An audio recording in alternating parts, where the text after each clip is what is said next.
ప్రభునామాన్ని అందరికీ వందనాలు తెలియజేస్తున్నాను. ఈ రక్షకుడు, నిరంతర స్తోత్రార్హుడు, మన ఘనమైన తండ్రి, దేవాది దేవుడు మనల్ని దీవించి ఆశీర్వదించి కాపాడునుగాక.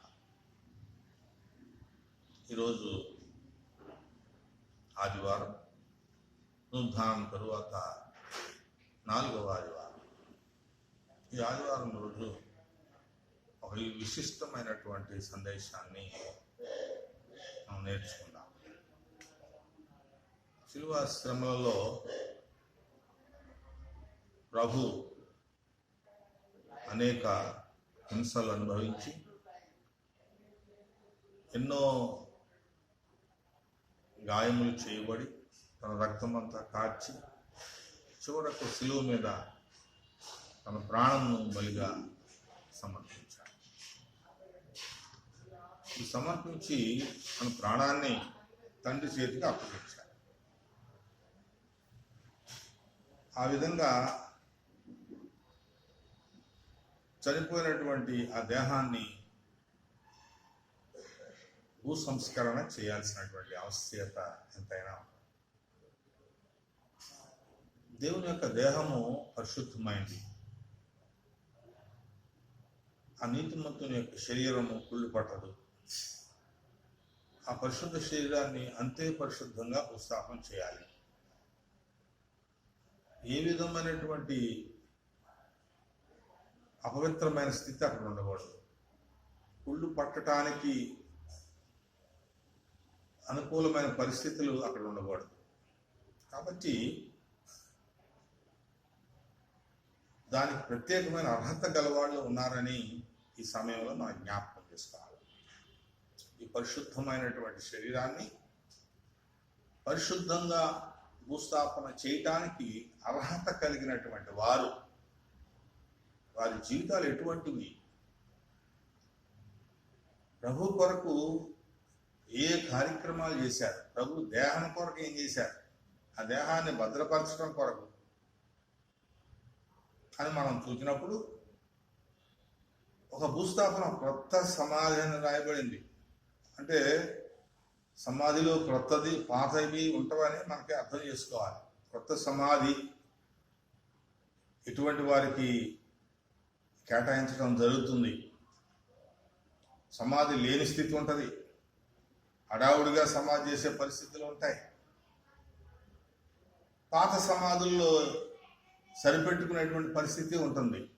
కానీ యోధా సంప్రదాయ ప్రకారం భూస్థాపనలో జరిగేటువంటి క్రతు అనేది చాలా విలువైంది, చాలా పరిశుద్ధమైంది, చాలా ఉన్నతమైంది. కాబట్టి ఈ రీతిగా చేయడానికి అక్కడ పరిస్థితులు అనుకూలంగా లేవు.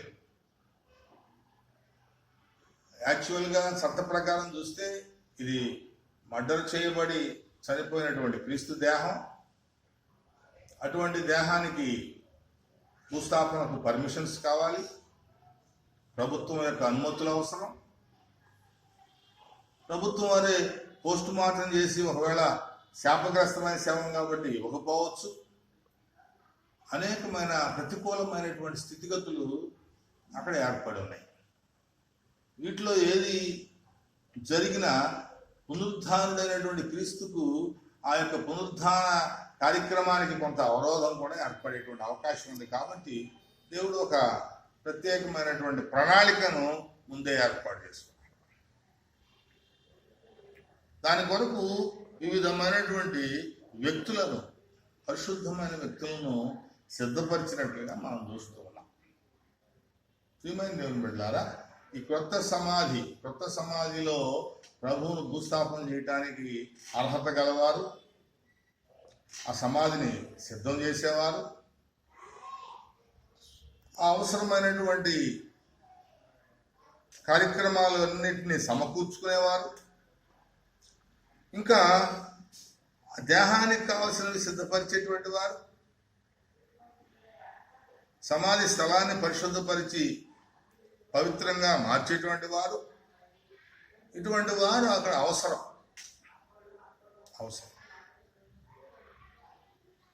ఎందుకంటే కీర్తనాకారుడు 16వ అధ్యాయంలో చెప్తాడు, తన పరిశుద్ధిని ఆయన కుళ్ళు పట్టనీయడు అని. కుళ్ళు పట్టని రీతిగా ఇక శరీరం, ఎందుకంటే పునరుద్ధానము జీవము నేనే, ఆయనే జీవం. ఇది మానవ శరీరంలో ఆయన ఉద్భవించాడు కాబట్టి, లోపల ఉన్నటువంటి పరిశుద్ధాత్మ దేవుడు ప్రభు దగ్గరికి ఎగాడు కాబట్టి, ఇప్పుడు ఈ శరీరం జాగ్రత్త అనేది తీసుకున్నట్లయితే మట్టిలో కలుస్తుంది. అటువంటి పరిస్థితి ప్రభు దేహానికి కలగకుండా దేహాన్ని సంరక్షించేటువంటి సంరక్షకులను దేవుడు సిద్ధం చేసినట్లుగా చూస్తాం. మొట్టమొదటిగా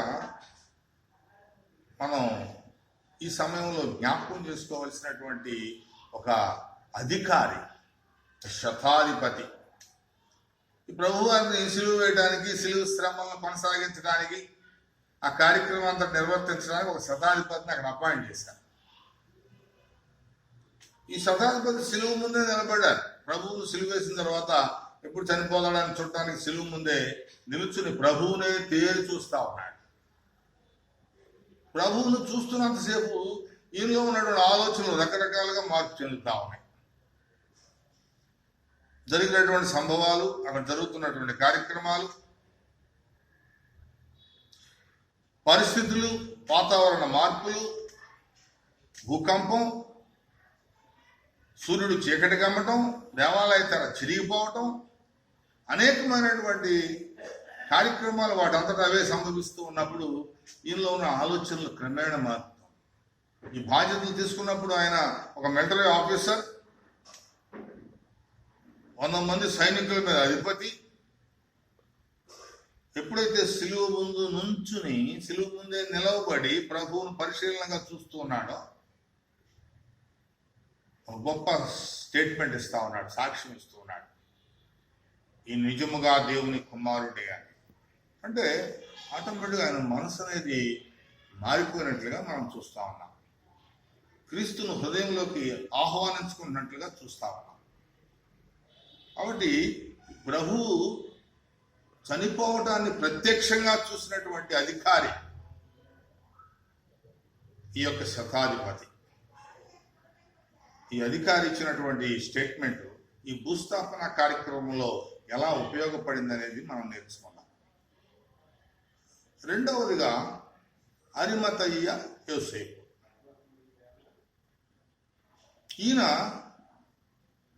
ప్రభువు దేహాన్ని పొందుకుంటాం కొరకు పిలాతుకు అప్పీల్ చేసుకున్నాడు. పిలాతుకు అప్పీల్ చేసుకున్నప్పుడు పిలాతు ఈ శతాధిపతిని పిలుస్తాడు.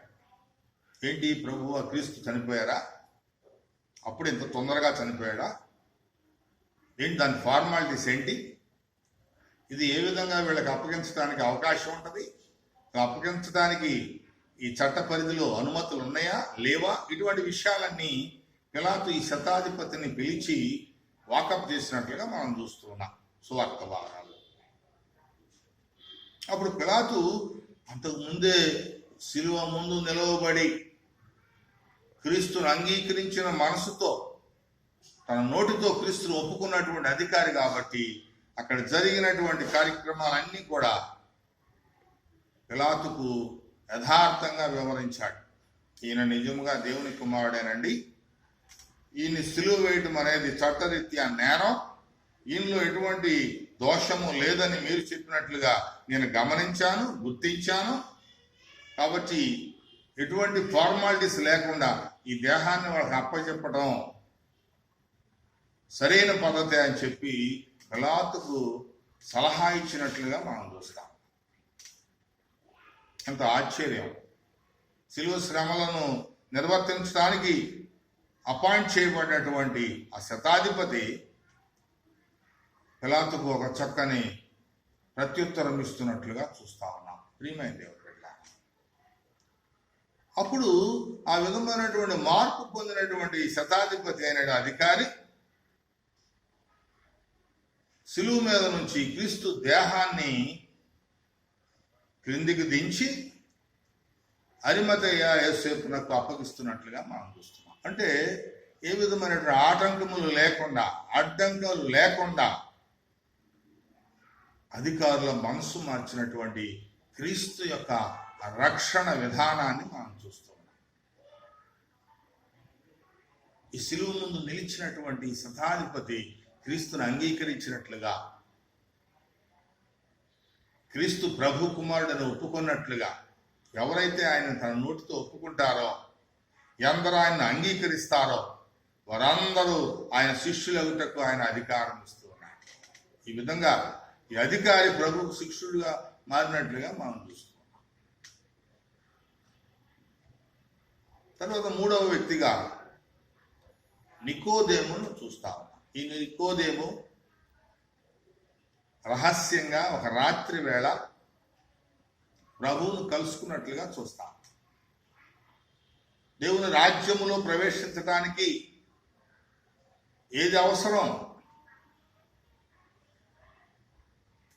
ప్రభు చెప్పారు, కొత్తగా జన్మించాలి, ఆత్మ మూలముగా నీటి మూలముగా జన్మించితేనే వాడు పరలోక రాజ్య వారసత్వాన్ని పొందుకోగలడు అని. ఆ బోధను అంగీకరించిన వాడు, దాన్ని పొందుకోవాలని ప్రయత్నం చేసిన వాడు ఈ సమయంలో మనకు అక్కడ కనిపిస్తూ ఉన్నాడు. చూసారా, ఆయన పరిసయ్యుడు, యూదుల అధికారి అని బైబిల్లో వ్రాయబడింది. ఆ విషయాలను మనం చాలా కూలంకషంగా పరిశీలన చేద్దాం. ఈయన ఆ సమయంలో ప్రభు దేహాన్ని సిద్ధం చేయటం కొరకు ప్రమాదమే 150 సేర్ల బోళముతో కలిపిన అగరును, పరిమళ ద్రవ్యములు, అదే సుగంధ ద్రవ్యములు అనబడేటువంటి ఆ యొక్క అగరును ఆ సమయంలో సిద్ధము చేసి ప్రభు దేహం యొద్దకు తెచ్చినట్లుగా మనం చూస్తాం. ప్రియమైన దేవుని బిడ్డలారా, ఈ విషయాలను మనం చాలా తక్కువగా తలపోసుకుంటూ ఉంటాం. మన శిలువ మీద ప్రభు చనిపోయారు,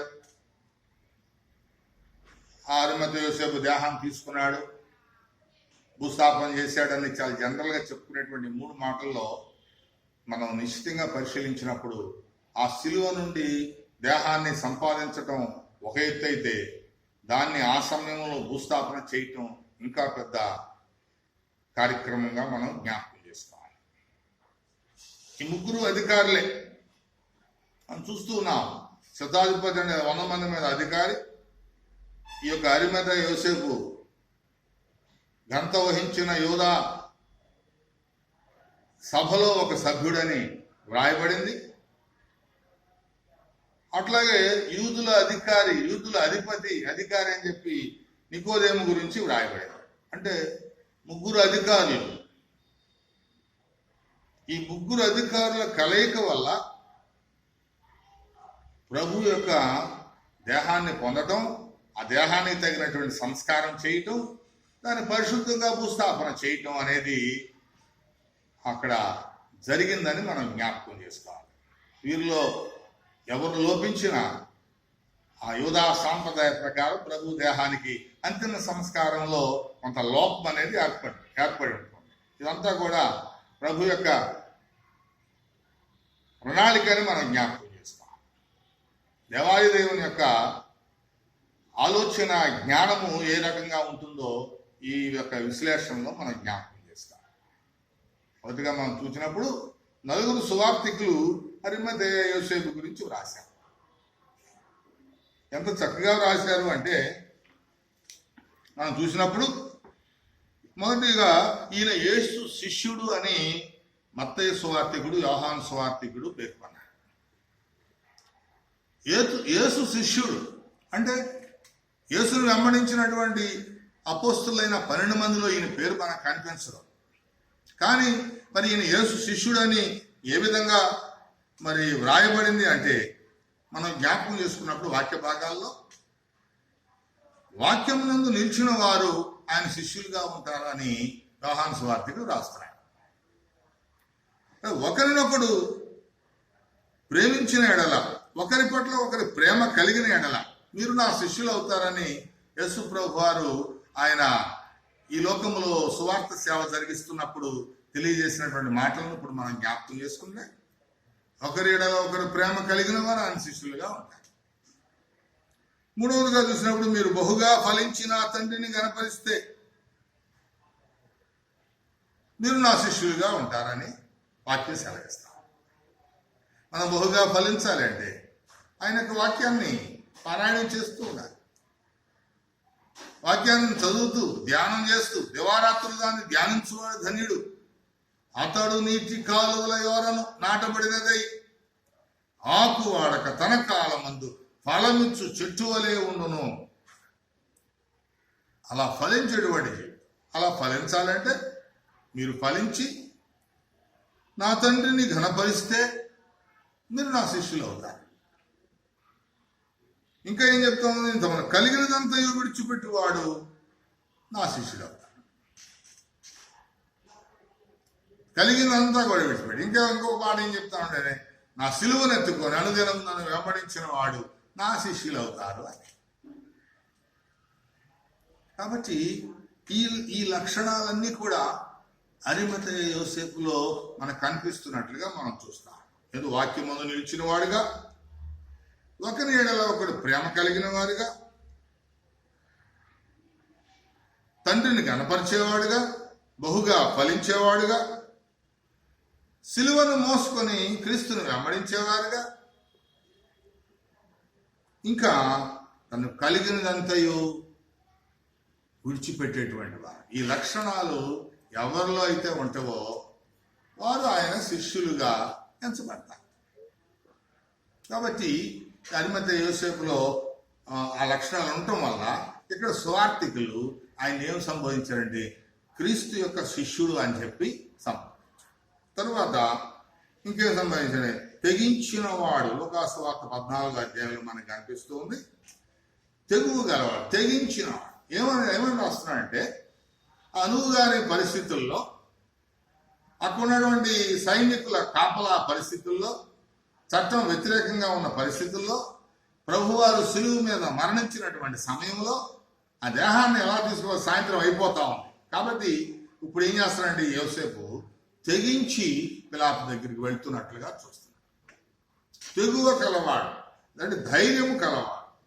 ఏ విధంగా మనం తెగింపు కలిగి ఉంటాం ప్రభు కొరకు అని చూసినప్పుడు లోకాసువార్త 14వ అధ్యాయంలోనే ఏం చెప్పబడుతుందంటే, మా తల్లిదండ్రులను, కన్నబిడ్డలను, భార్యను, లేకపోతే ఇంకా అన్నదమ్ములను, అక్క చెల్లెండ్లను ఆయన పని కొరకు విడిచిపెట్టేవాడు, త్యజించేవాడు, తెగింపు కలిగిన వాడు. ఇంకేమన్నాడు, చివరికి తన ప్రాణము సైతము ద్వేషించేవాడు. ప్రాణాన్ని లెక్క చేయని వాడు తెగింపు గలవాడు. ప్రియమైన దేవుని బిడ్డలారా, ఒక విషయాన్ని ఇక్కడ మనం జ్ఞాపకం చేసుకోవాలి. ఒకడు తన ప్రాణం కాపాడుకోవాలి అని అనుకున్నప్పుడు ఆ ప్రాణాన్ని పోగొట్టుకుంటాడంట. ఒకడు తన ప్రాణమును లెక్క చేయకుండా తెగింపు కలిగి ప్రభు కొరకు ముందుకు సాగుతున్నటువంటి వాడు తన ప్రాణాన్ని నిలవబెట్టుకుంటాడని చెప్పి వాక్య భాగాలు సెలవిస్తాను. కాబట్టి ఈ యొక్క విధి విధానంలో ఒకసారి మనం జ్ఞాపకం చేసుకున్నప్పుడు ఈయన తన ప్రాణం తెగించి, ఏవైతే సైనికులు ఏం చేసినా, పిలాతు ఏం చేసినా, చట్టం ఏం చేసినా ధైర్యం చేసి పిలాతు దగ్గరికి వెళ్ళి ఒక అప్పీల్ చేస్తూ ఉన్నాడయా, జరిగినది జరిగిపోయింది, అయిపోయింది. ఆ క్రీస్తు దేహాన్ని భూ సంస్కరణ నిమిత్తం, భూస్థాపన నిమిత్తం నాకు అప్పగించండి. కాబట్టి ఆయనలో ఉన్నటువంటి రెండవ విలువైనటువంటి అంశం ఏదైనా ఉన్నాయంటే తెగింపు కలిగిన వాడని చెప్పేసి ఇక్కడ మనం చూస్తున్నాం. తర్వాత మూడవదిగా ధనవంతుడు అని వ్రాయబడి, ధనవంతుడు అని. ధనవంతుడు ఈ లోకంలో అరిమతయ యోసేపు ధనవంతుడు. ఏ విధంగా మనం జ్ఞాపకం చేసుకో, చాలా మంది బైబిల్లో ధనవంతులు ఉన్నారు. యోబు ఉన్నాడు, అబ్రహాం ఉన్నాడు, కొర్నేలి ఉన్నారు. వీరందరూ కూడా యథార్థవంతులు, న్యాయవంతులు, దేవుని యందు భయభక్తులు కలవారు. యోగును మనం చూసినప్పుడు నీతిమంతుడిగా, చెడుతనం విసర్జించిన వాడుగా, తూర్పు దేశాల్లో గొప్పవాడుగా మనం చూస్తూ ఉన్నాం. ధనవంతుడైనంత మాత్రాన దేవుని కలిగి ఉండకూడదు అనేటువంటి లక్షణాలు ఏమి ఉండవు ఇక్కడ. వీరు ధనవంతులై ఉండి దేవుని వెంబడించారు. అందుకే ఏం చెప్తా ఏమి విషయాలు వాక్యంలో మనకి కనిపిస్తాయంటే, ఇహమందు ధనవంతులైన వారు మొదటి తిమోతిలో మనకు కనిపిస్తూ ఉంటే మనం కొన్ని నిమిషాలు ఈయన యొక్క బైబిల్లో ఈ వాక్యాలు ఎలా రాశారు. మొదటి తిమోతి 6వ అధ్యాయము 17వ వచనం నుంచి వ్రాయబడిన మాటలు ఏంటంటే, ఇహమందు ధనవంతులైన వారు గర్విష్ఠులు కాక, అస్థిరమైన ధనము యందు నమ్మిక ఉంచక, సుఖముగా అనుభవించుటకు సమస్తమును మనకు ధారాళముగా దయచేయు దేవుని యందే నమ్మిక ఉంచుడని ఆజ్ఞాపించుచున్నాము. వారు వాస్తవమైన జీవము సంపాదించుకునే నిమిత్తము రాబో కాలమునకు మంచి పునాది తమ కొరకు వేసుకొనుచు మేలు చేయువారును, సత్క్రియలోను ధనము గలవారును, ఔదార్యము గలవారును, తన ధనములో ఇతరులకు పాలిచ్చువారునై ఉండవలనని వారికి ఆజ్ఞాపించుచున్నారు. సరే, ఏమి క్వాలిఫికేషన్స్ ఇక్కడ మనకు కనిపిస్తున్నాయి అంటే, రాబో కాలమునకు మంచి పునాది తమ కొరకు వేసుకునేవాళ్ళు ఈ ధనవంతులు, మేలు చేసేవారు, సత్క్రియలనే ధనం సంపాదించుకునేవారు, ఔదార్యం గలవారు, తమ ధనములో ఇతరులకు పాలిచ్చేటువంటి సహాయం చేసేటువంటి వారు, వాస్తవమైన జీవమును సంపాదించుకుంటకు వారిని వారు సమర్పించుకునేవారు.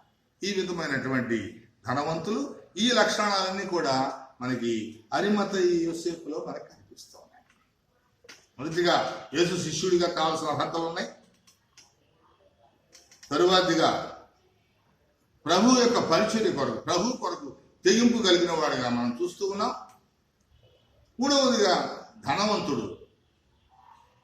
నాలుగవదిగా ఏం చెప్తున్నారంటే సజ్జనుడు. ఇవన్నీ మనకు లూకా సువార్తలో, మత్తయి సువార్తలో, మార్కు సువార్తలో మనకు కనపడతా ఉంటాయి.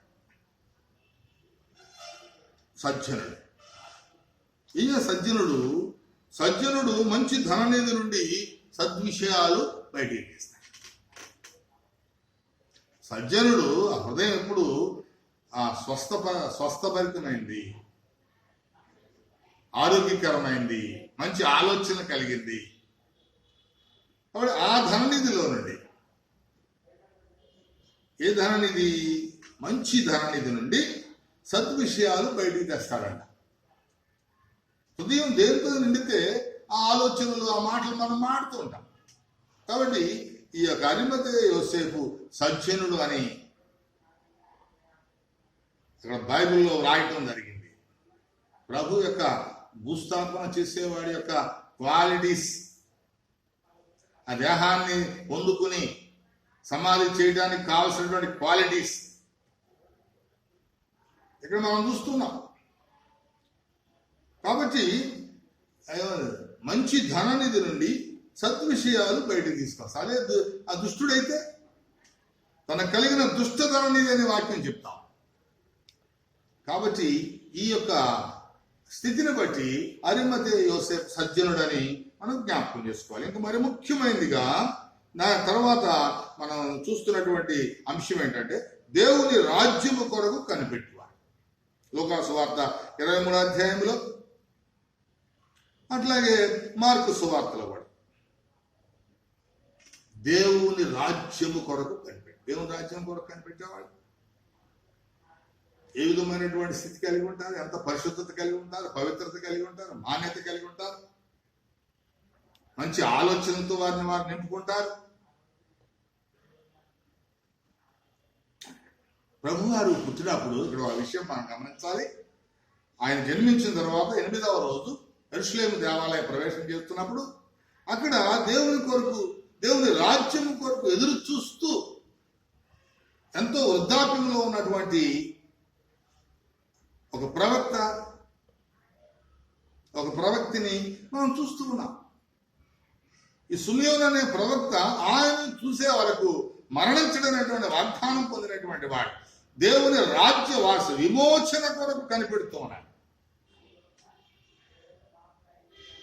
ఆయన పుట్టగానే దేవుని రాజ్యము కనిపెట్టే వారి చేతుల్లోకి వెళ్ళాడు. ఆయన దేవాలయ ప్రవేశం చేయగానే దేవుని రాజ్యం కొరకు అనేక సంవత్సరాల నుండి విధవరాలుగా ఉన్నటువంటి ఆషేరు గోత్రికురాలు పెనుయేలు కుమార్తె అన్న ప్రవర్తి ఇశ్రాయేలు విమోచన కొరకు కనిపెడుతూ దేవుని రాజ్యం కొరకు కనిపెడుతూ ఉన్నటువంటి ఆ యొక్క విధవరాలి చేతుల్లోనికి ఆయన వెళ్ళాడు పుట్టిన 8వ రోజులోనే. ఇప్పుడు చనిపోయిన తర్వాత దేవుని రాజ్యము కొరకు కనిపెడుతున్న వాని యొక్క చేతుల్లోకి ఆయన దేహం వెళుతున్నట్లుగా చూస్తాం. ప్రియమైన దేవుని బిడ్డ, దేవుని రాజ్యము కొరకు ఎదురు చూస్తూ కనిపెడుతూ, అట్లాగే నేను దేవుని రాజ్యములో ప్రవేశించడానికి నేను ఏం చేయాలని అడిగినటువంటి నికోదేము యొక్క చేతుల్లోకి ప్రభు యొక్క దేహం వెళ్తున్నట్లుగా చూస్తాం. ఎంత ఆశ్చర్యం! సరే, పుట్టినప్పుడు దేవుని రాజ్యము కొరకు కనిపెడుతున్న వారి చేతుల్లోకి ప్రభు బాలయేసు వెళ్ళినట్లుగా, అట్లాగే చనిపోయిన తర్వాత ఆయన దేహము దేవుని రాజ్యం కొరకు కనిపెడుతున్న వారి యొక్క చేతుల్లోకి, నిజంగా ఆయన దేవుని కుమారుడే అని గుర్తించిన వారి చేతుల్లోనికి వెళ్తున్నట్లుగా మనం ఈ సమయంలో మనం చూస్తున్నాం. ఇంకా మనం ఆయనలో ఉన్నటువంటి క్వాలిఫికేషన్ చూసినప్పుడు ఈయన అధికారి అరిమతేయ ఘనత వహించిన యూదా సమాజంలో సభ్యుడు. అంటే ఒక సమాజంలో సభ్యుడు అవ్వాలి అంటే ఈ రోజుల్లో మనం కార్పొరేటర్ అనో లేదా చైర్మన్ అనో ఇంకేదో రకరకాల పేర్లతో పిలుస్తూ ఉంటాం. ఈయన ఒక ప్రత్యేకించబడినటువంటి వ్యక్తి.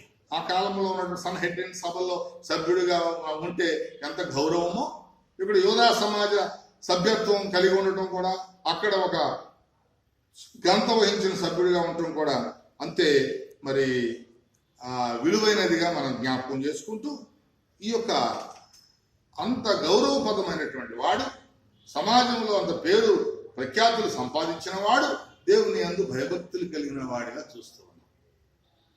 అట్లాగే బైబిల్ చూసిన కొర్నేలి కూడా ఇటాలీ పట్టణానికి అధిపతి అయ్యుండి కూడా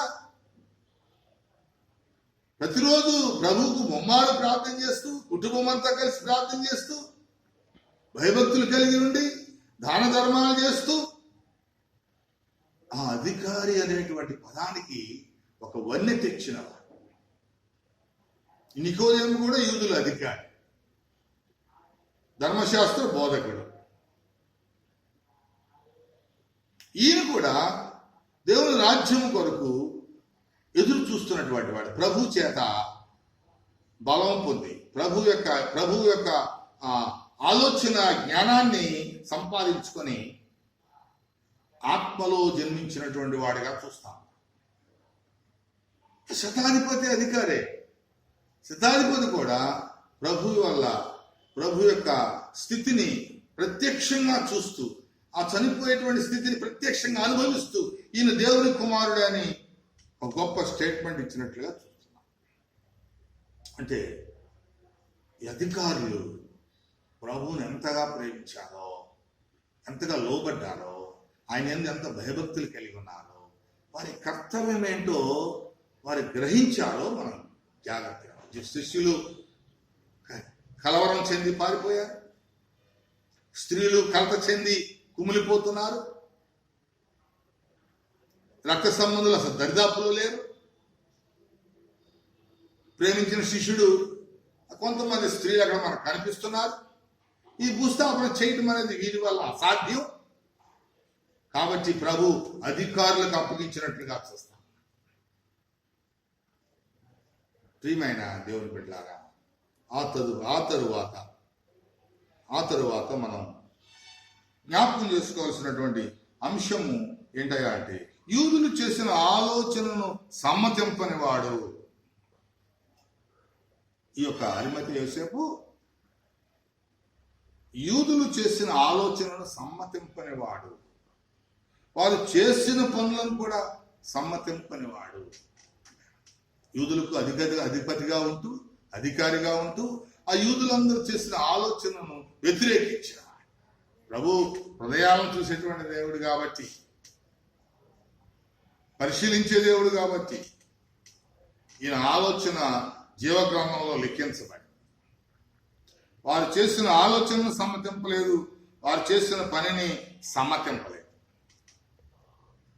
సమ్మతింపలేదు కాబట్టి ఈయన తెగించినట్లుగా చూస్తాం. ఇప్పుడు మనం ఒకసారి ఈ యోసేపులో ఉన్న క్వాలిటీస్ అన్ని ఒకసారి మనం చూస్తే, ఆ యేసు శిష్యుడిగా కనిపిస్తున్నాడు, ఒక ధనవంతుడిగాను, యూదా పట్టణం యొక్క సభికుడిగాను, గంత వహించినటువంటి ఒక మెంబర్గా, అంతేకాకుండా వారు చేసిన పనిని సమ్మతింపని వాడిగా, యూదులు చేసిన ఆలోచనలను సమ్మతింపని వాడిగా, ఒక సజ్జనుడిగా, నీతిమంతుడిగా, దేవుని రాజ్యం కొరకు కనిపెట్టుచున్నవాడిగా, తెగింపు కలిగిన వాడు, తెగించిన 9 రకాలైనటువంటి క్వాలిటీస్ జీవగ్రంథంలో రాయబడి. ఎప్పుడైనా మనం ఈ అరిమతయి యోసేపు గురించి ఆలోచన చేశామా? ఆ విధమైనటువంటి దేవుని యొక్క ప్రణాళిక ఈయనలో నెరవేరుతుందనేటువంటి ఉద్దేశాలు మనం కలిగి ఉన్నామా అని ఆలోచన చేసినప్పుడు లోతైనటువంటి భావాలు ప్రభు మనకు తెలియజేస్తున్నారు. ప్రభు చిత్తం ఎలా ఉంది, ప్రభు ప్రణాళిక ఎలా ఉంది, తన యొక్క భూస్థాపన కొరకు ప్రభు ఎవరెవరిని ఏ రకంగా సిద్ధం చేశారు.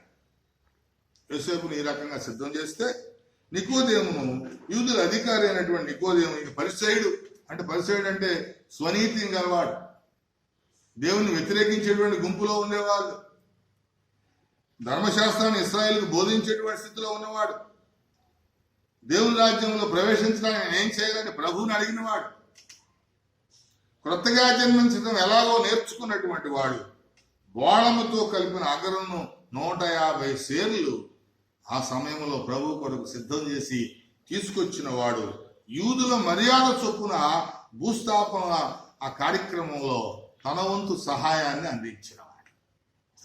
నికోదేము అనేటువంటి యూదుల అధికారి భూస్థాపన చేయటానికి ఈ 7 రకాలైనటువంటి స్థితిగతులను కలిగి ఉన్నట్లుగా మనం చూస్తాం.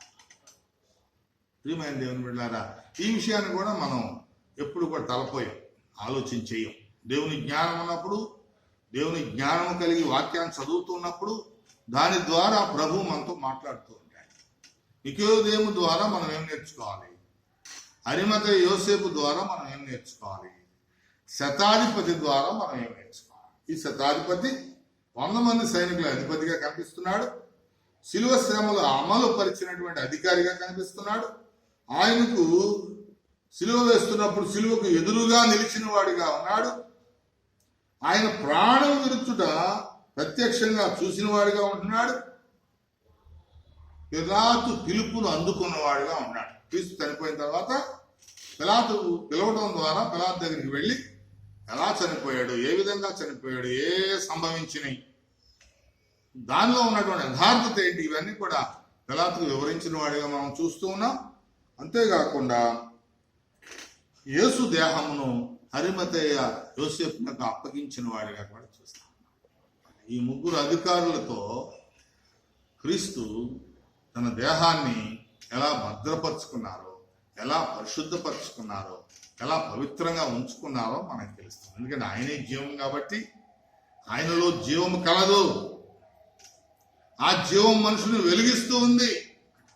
మనుషుని వెలిగించేటువంటి జీవము ప్రభులో ఉంది కాబట్టి ఆయన ఎంత మాత్రము చనిపోలేదని దీన్ని బట్టి మనం అర్థం చేసుకుంటూ లోకానుసారమైన భూస్థాపన కొరకు ఒక చక్కని ఒక పద్ధతులను, మనుషులను, అధికారులను ప్రభు ఏర్పాటు చేసుకున్నట్లుగా చూస్తున్నాం. అరిమతయిలో 9 రకాల క్వాలిఫికేషన్స్ మనం చూసాం. అట్లాగే నికోదేములో 7 రకాలైనటువంటి విశేషమైనటువంటి పద్ధతులను చూసాం. అట్లాగే శతాధిపతిలో కూడా 7 రకాలైనటువంటి నిష్ఠాతమైనటువంటి విలువలతో కూడినటువంటి ఆ మార్పు చెందిన జీవితాన్ని మనం చూస్తూ ఉన్నాం. కాబట్టి ఈ విధమైనటువంటి పాఠం నుంచి మనం ఏమి నేర్చుకోగలుగుతున్నాం? ఒకరైతే తన కొరకు తవ్వించుకున్నటువంటి లేదా తన కొరకు సిద్ధం చేసుకున్నటువంటి క్రొత్త సమాధిని ప్రభువుకి ఇవ్వడానికి సిద్ధమయ్యాడు. అరిమతయి యోసేపు దేవుని రాజ్యం కొరకు ఎదురు చూసేటువంటి వాడు ఒక క్రొత్త సమాధిని సిద్ధం చేసుకుని సిద్ధంగా ఉంటాడనేది మనం ఇక్కడ అర్థం చేసుకోవాలి. అరిమతయి యోసేపు దేవుని రాజ్యం కొరకు ఎదురు చూస్తూ ఉన్నాడు. తన కొరకు రాతిలో ఒక సమాధిని తొలిపించుకున్నాడు. తన కొరకు తొలిపించుకున్నటువంటి ఆ సమాధిని క్రీస్తు కొరకు అప్పగిస్తున్నాడు. తన కొరకు మన కొరకు మనం సిద్ధం చేసుకున్న ఏమైనా ఉన్నట్లయితే అది క్రీస్తు కొరకు మనం సమర్పించగలమా, క్రీస్తుకి ఇవ్వగలమా, ప్రభువుకు సమర్పించగలమా అనేది ఒక ప్రశ్న మనం నేర్చుకోవాలి. ఇంకొక విషయాన్ని మనం జ్ఞాపకం చేసుకున్నట్లయితే దేవుని కొరకు సిద్ధపాటు కలిగిన వాడే ఇటువంటి క్రొత్త సమాధి అంటే పాత సమాధులు కానీ లేదా అనాలోచితంగా భూస్థాపన చేసేటువంటి స్థలాలు స్థితిగతులు కానీ ఇటువంటివి కాకుండా శుభ్రపరచుకొని పరిశుద్ధంగా ఉంచుకుంటూ పవిత్రంగా ఉంచుకుంటూ తన దేహమును దానిలో దేవునికి సమర్పణగా ఉండాలనేటువంటి సిద్ధాంతపరమైనటువంటి సిస్టమ్ను అక్కడ ఏర్పాటు చేసుకున్నట్లుగా చూస్తాం. అపోస్తల కార్యంలో పౌలు స్టెఫనుగా ఉన్నప్పుడు పౌలు సౌలుగా ఉన్నప్పుడు స్టెఫను చంపించారు. స్టెఫను చంపించినప్పుడు అక్కడ 8వ అధ్యాయంలో ఒక మాట వ్రాయి, భక్తి గలవారు ఆయనను భూస్థాపన చేసిరి అని చూస్తాం.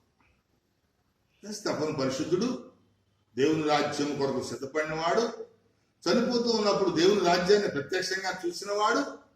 కాబట్టి ఆయనను ఎవరు పడితే వాళ్ళు భూస్థాపన చేయకూడదు. కాబట్టి జీవగ్రంథంలో వ్రాయబడిన మాట ఏంటంటే 8వ అధ్యాయం అపోస్తల కార్యములు 2వ వచనంలో భక్తి గలవారు ఆయనను భూస్థాపన చేశారా అంటే భూస్థాపన చేయడానికి భక్తి గలవారు అర్హులు. క్రీస్తు బిడ్డలను భూస్థాపన చేయడానికి భక్తి గలవారే అర్హులు. మనం ఈ లోకంలో భూస్థాపన చేస్తూ ఉంటాం. ఎన్నో తంతులు తాగి గంతులు వేసేవాళ్ళు,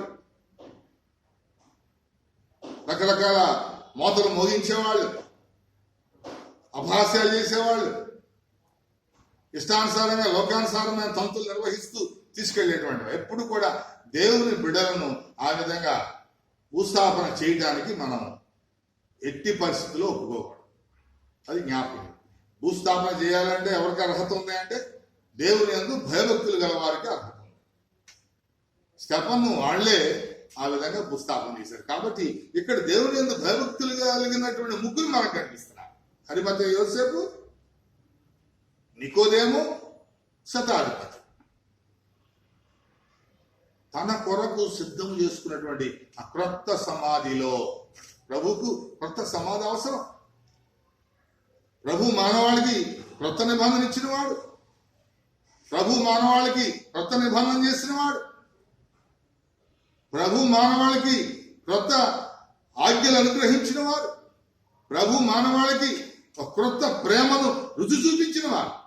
కాబట్టి ప్రభు కొరకు ఒక క్రొత్త సమాధిని సిద్ధం చేస్తారు. అది పరిశుద్ధంగా ఉంచారు, పవిత్రంగా. నికోదేము అయితే ఆ సమాధిని శుభ్రపరిచి ఆయన దేహాన్ని శుద్ధీకరించడానికి సన్నపు నార వస్త్రము సిద్ధం చేశారు. అరిమతయి కూడా సన్నపు నార వస్త్రాన్ని కొనుక్కొచ్చినట్లుగా చూస్తున్నాం. దానికి ఈయన తీసుకొచ్చిన 150 సేరుల యొక్క ఆ సుగంధ పరిమళ ద్రవ్యాలు, బోళముతో కలిపిన అగరు 150 కిలోలంటే సామాన్యమైన విషయం కాదు. ఒక మనిషి తీసుకురాలేడు. అంటే దీనిలో నికోదేము యొక్క ప్రేమ, నికోదేము యొక్క శ్రమ, నికోదేము యొక్క ఆతృత ఇవన్నీ మనకు కనిపిస్తూ ఉన్నాయి. అనువుగాని వేళ, సైనికులు పహారా కాస్తున్న వేళ ఈ నికోదేము మరి రహస్యంగా ఎలా తెచ్చాడో మనకైతే అర్థం కావట్లేదు. కానీ వాక్యములో రాయబడినటువంటి విషయాన్ని ఇక్కడ మనం జ్ఞాపకం చేస్తాం. 150 సేర్లు రమారమి ప్రభు యొక్క దేహాన్ని భద్రపరచడం కొరకు ఆ వస్త్రాలకు పూస్తున్నట్లుగా చూస్తున్నాం. ఎంత గొప్ప త్యాగం ఉంది దీనిలో, తెగింపు ఉంది. అరిమతయి యోసేపులో తెగింపు ఉంది, శతాధిపతిలో తెగింపు ఉంది. అరిమతయి యోసేపులో భయభక్తులు ఉన్నాయి. నికోదేములో దేవుని సన్నిధిలో భయభక్తులు ఉన్నాయి. శతాధిపతిలో అప్పటికప్పుడు ఆ భయభక్తులతో నింపబడ్డాడు శతాధిపతి. ఈ విధంగా ప్రభు కొరకు వారి పరిధిని మించి తెగించి కార్యాలు చేశారని మనం చూస్తున్నాం. ప్రియమైన దేవుని బిడ్డలారా, మరి ఈ సమయంలో మనం ఈ యొక్క అంశాలన్నింటినీ మనం జ్ఞాపకం చేసుకున్నప్పుడు మనకి ఏ విధమైనటువంటి విషయాలు మన యొక్క హృదయానికి తడుతూ ఉన్నాయి. ఈ వాక్య భాగాలను మన జీవితానికి మనం ఎట్లా అన్వయించుకోగలం, మనం దేన్ని విడిచిపెట్టగలం, దేన్ని ప్రభువు సమర్పించగలం, దేని కొరకు త్యాగం చేయగలం, ఏ విషయాలను ఇతరులతో మనం పంచుకోగలం, ఎటువంటి పరిస్థితుల్లో ప్రభు యొక్క సన్నిధిలో మనం నిలబడగలం, గడపగలం, ఇవన్నీ ఆలోచన చేసినప్పుడు అనేకమైన సత్యాలు మనకు తెలుస్తూ ఉన్నాయి. ఈ విధమైనటువంటి విషయాలను మనం ఒకసారి అరిమతయి యోసేపు దగ్గరికి వచ్చినప్పుడు పిలాతు వద్దకు వెళ్లి క్రీస్తు దేహాన్ని అడిగాడు. శతాధిపతి నుండి ఆ దేహాన్ని ఎలా పొందుకోవాలో తెలియజేశాడు. తన కొరకు సిద్ధం చేసుకున్న రాతి సమాధిని లేక బండలో తొలువబడినటువంటి ఆ క్రొత్త సమాధిని ప్రభువుకి ఇచ్చాడు. సమాధిని శుభ్రపరిచాడు. యోధా సాంప్రదాయ ప్రకారం సమాధిని సిద్ధం చేశాడు. సన్నపురారు వస్త్రాన్ని కొనుక్కుని వచ్చారు. రాతి సమాధిని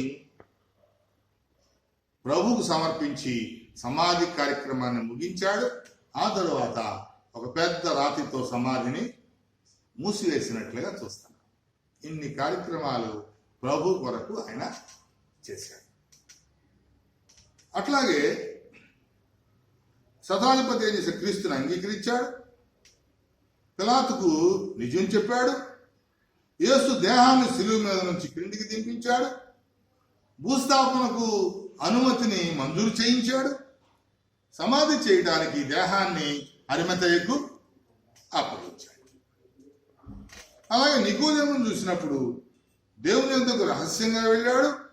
ఆ రహస్యంగా వెళ్ళినప్పుడు ఇప్పుడు కూడా రహస్యంగా 150 కేజీల బోళము ఆ అగరుతో సిద్ధం చేశాడు. సన్నపునార వస్త్రాన్ని సుగంధ ద్రవ్యాలు పూశాడు. క్రీస్తుకు వాటిని చుట్టాడు. భూస్థాపనలో తన వంతు సహకారం అందించాడు. ఈ యొక్క పాఠాన్నంతా మనం విన్నవారు. ఇప్పుడు దీని నుంచి మనం ఏం నేర్చుకుంటున్నాం, ఏ విధమైన భావాన్ని మన యొక్క జీవితాలకు అన్వయించుకున్నాం. యేసేపులో ఉన్నటువంటి యథార్థత మనలో ఉందా? ఆయన సజ్జనుడిగా ఉన్నాడు. ఆ సజ్జనులుగా మనం ఉండగలుగుతున్నాం, నీతిమంతులుగా ఉండగలుగుతున్నాం. ఆయన అధికారిగా ఉండి ఒక యోధా సమాజానికి గంత వహించిన సభ్యుడిగా ఉండి ప్రభు శిష్యుడు అనేటువంటి ఆ బిరుదును పొందినట్లుగా చూస్తున్నాం. ఇటువంటి కార్యక్రమాలు మనం ఏమైనా చేయగలం? మన పరిసర ప్రాంతాల్లో, సంఘములో, ఈ సొసైటీలో ఎంతో మంది ఎన్నో రకరకాలుగా చనిపోతూ ఉన్నప్పుడు వారి పట్ల మన యొక్క కర్తవ్యాన్ని మనం ఎలా రుజువు చేసుకోగలుగుతున్నాం, ఎలా సహాయపడగలుగుతున్నాం, దేవుని యందు మనకున్నటువంటి భక్తి నిజమైందా కాదా అని ఎలా ప్రదర్శించగలుగుతున్నాం. ఒక సజ్జనుడు మంచి ధనులలో నుండి మంచి ఆలోచనలు బయటకు తీస్తాడు అనేటువంటి వాక్యాలు మనం విన్నాం. అటువంటి ఆలోచనలు మనం కలిగి ఉన్నాం, అటువంటి ఉద్దేశాలు కలిగి ఉన్నాం. ధనవంతుడు తన ధననిధి నుండి ఇతరులకు సహాయం చేస్తాడనేటువంటి విషయాన్ని తెలుసుకున్నాం. ఆ విధమైనటువంటి సహాయ హస్తం మనలో ఉందా? ఇవన్నీ కూడా మనం అరిమతయి యోసేపు దగ్గర నుంచి నేర్చుకోవాల్సిన వారంగా ఉంటూ ఉన్నాం. ఆయన అందరి ఆలోచనలతో తన ఆలోచనలు ఏకీవింప చేయలేదు, కానీ యూదుల ఆలోచనలను వ్యతిరేకించిన వాడిగా, యూదుల యొక్క ఉద్దేశాలను అపోజ్ చేసిన వాడిగా ఇక్కడ మనకు కనిపిస్తున్నాడు. కాబట్టి ఆ విధమైనటువంటి స్థితి మనం కలిగి ఉన్నామా, ఆ విధమైనటువంటి పరిస్థితుల్లో మనం ముందుకు సాగుతున్నామా అనేది మనం జ్ఞాపకం చేసుకోవాలి.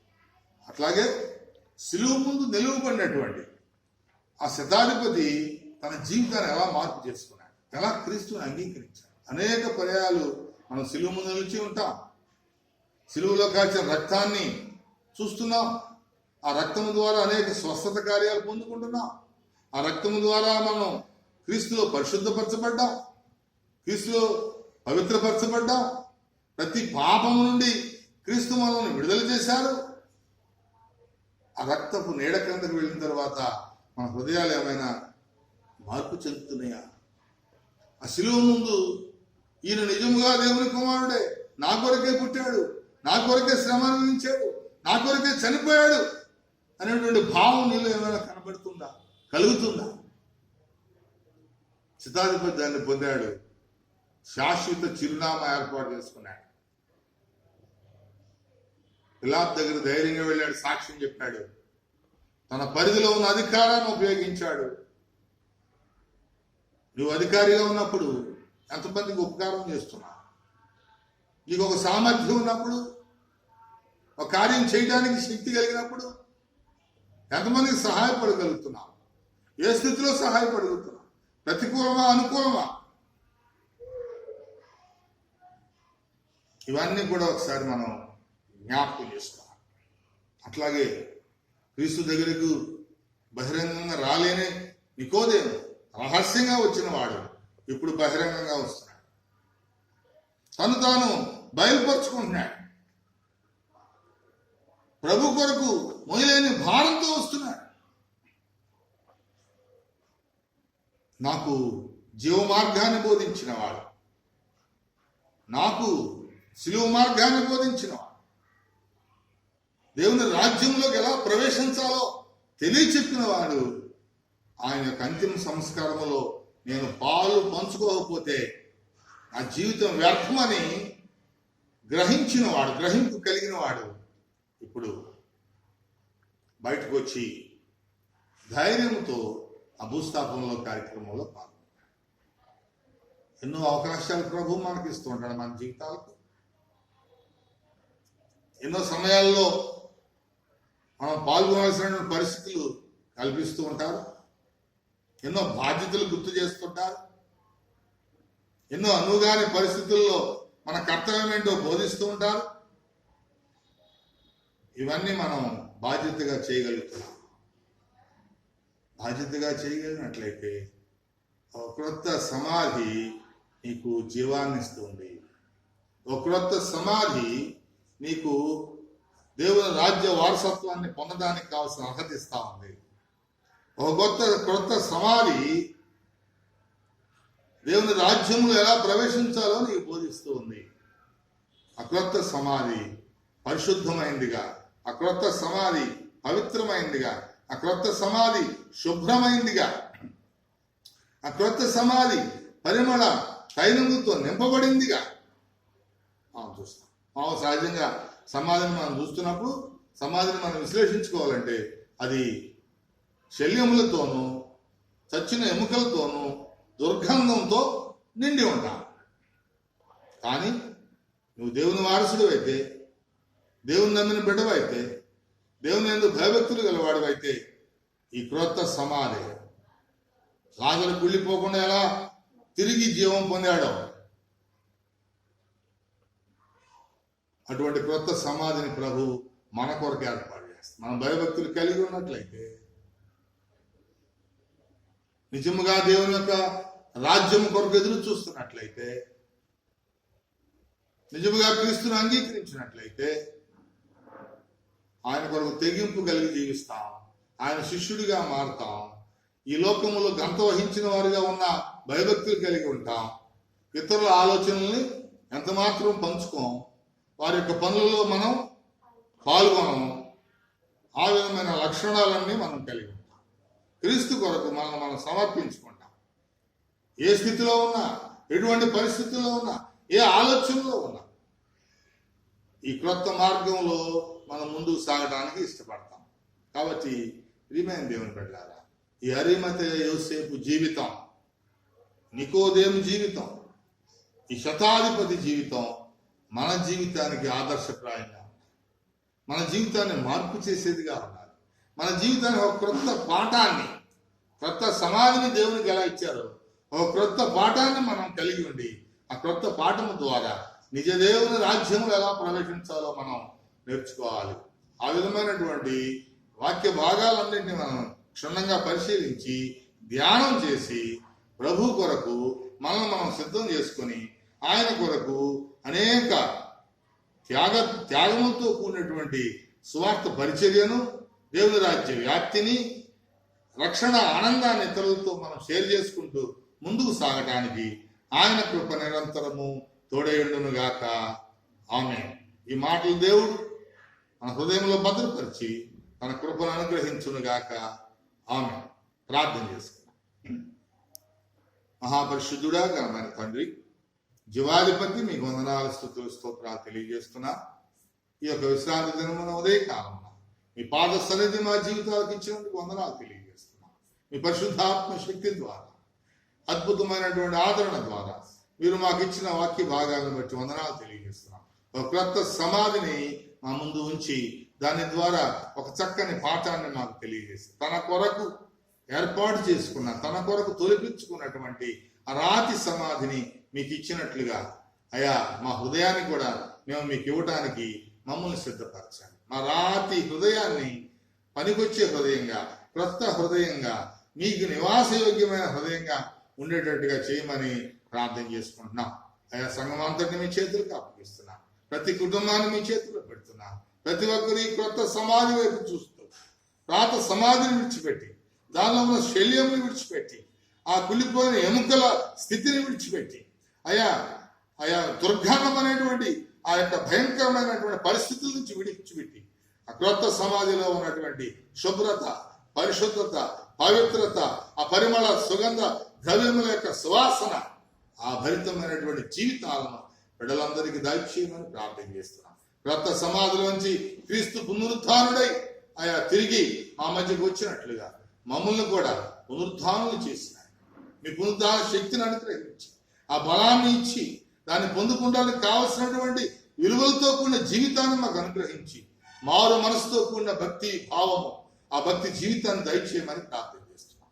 మరి ముఖ్యంగా శిలువ ముందు నిలవబడి మిమ్మల్ని పరిశీలిస్తున్నటువంటి శతాధిపతి ఏ విధంగా మార్పు చెందారు, మేము కూడా ఆ శిలువ ముందు నిలిచి మీ వైపు చూస్తూ నాయన మీ ముఖకాంతిలో మా రహస్య పాపాలను విడిచిపెట్టి మమ్మల్ని మేము మా ప్రభువా శుద్ధీకరించుకుంటానికి, మార్పుతో కూడిన జీవితం కలిగి ఉండటానికి, మారు మనసు పొందడానికి సహాయం చేయమని ప్రార్థన చేస్తూ దేవుని రాజ్య వారసత్వాన్ని పొందుకోవడానికి, మమ్మల్ని మేము ఆయత్తపరచుకోవడానికి కావలసిన ఆత్మీయ బలాన్ని, ఆత్మీయ విలువలతో కూడిన జీవితాన్ని అనుగ్రహించమని ఈ యొక్క మాటల ద్వారా మమ్మల్ని మేము పరిశుద్ధపరచుకోవడానికి, పవిత్రపరచుకోవడానికి, కొత్త సమాధి కలిగినటువంటి ఆ గొప్ప వెలుగైన స్థితిని మేము పొందుకునడానికి సహాయం చేయమని యేసు అతి శ్రేష్టమైన నామం బట్టి అడిగి వేడుకొంచున్నాను పరమ తండ్రి. ఆమేన్. తండ్రి అయిన దేవుని ప్రేమయు, కుమారుడైన క్రీస్తు కృప, పరిశుద్ధాత్మని యొక్క నిరంతర సహాయ సమాధానములు కూడి వచ్చిన బిడ్డలకు, సంఘమునకు, మన రాష్ట్రమునకు, దేశమునకు, ఈ ప్రపంచమునకు సదా తోడయుండి సంరక్షించి కాపాడును గాక. ఆమేన్. ఆమేన్. ఆమేన్. ఆమేన్. మీ అందరికీ వందనాలు. దేవుడు మనం దీవించి ఆశీర్వదించును గాక.